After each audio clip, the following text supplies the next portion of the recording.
Aram nindo mga pangga kung tano tanay inot ang Pasko kaysa sa bagong taon. Aram nindo? Mainot da kaya mo na mga panggang karakanan bago ang puruto ka. may mag-amiga da si Manay Wilma. Asin si Manay mong kusing. Nagkanumpungan da ining mag-amigang ini. Nagkanumpungan da. Mamundoon da ang maray si Manay Wilma. Biyo da ang ngurosdot na da madrawing ang itsura.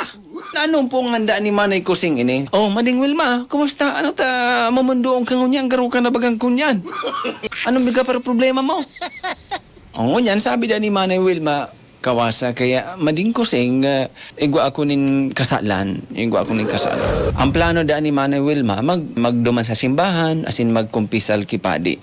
Paigwa siya nin nagibong kasalan. Oh. Ngunyan hinapot ini ni Manay kusing, Mading Wilma, ano man ang kasalan mo baya?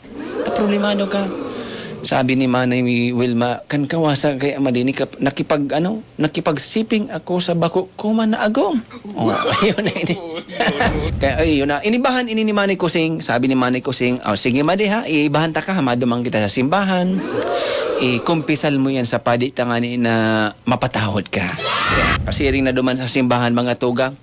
Kanya na duman makumpisal na kipadi si Manay Wilma. Sabi kang padi, oh, Manay Wilma, ano tabi sa imong ikukumpisal. Yan.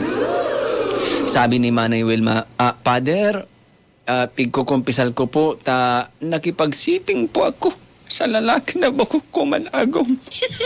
Nag-ibi-ibi pa lang. Grabe ang pagbasol niya. Oh, arrogant, honest siya. Oh, pigkumpisal niya sa padi. Di, pigko niya ng kang padi. Pighugasan niya ng agwa bindeta ang kamot ni Manay Wilma. Tangani na malinig siya kan sa mga kasalan. Ayan.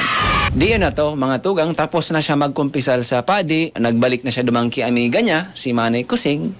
Sabi ni Manay Kusing, oh, Maday, kumusta sa kumpisal? Ano, okay na? Tapos na? Okay na baga madi. Ano mangyay madi ang ginimo ni Pading sa imo? Pighugasan baga madi ning holy water so kamot ko, pighugasan ning agwa bindeta. Biyo dan pigrulong si mga pangga si Manay Kusing. Bako man si Manay Kusing sumay kasalan iyo ang kinarabahan. Sabi daan ni Manay Kusing mga pangga. Ay, ang reaksyon niya isus. Kung ikapalan pighugasan nin agwa bindita ang kamot mo, o paano na sana ako manlimog-mogong ko?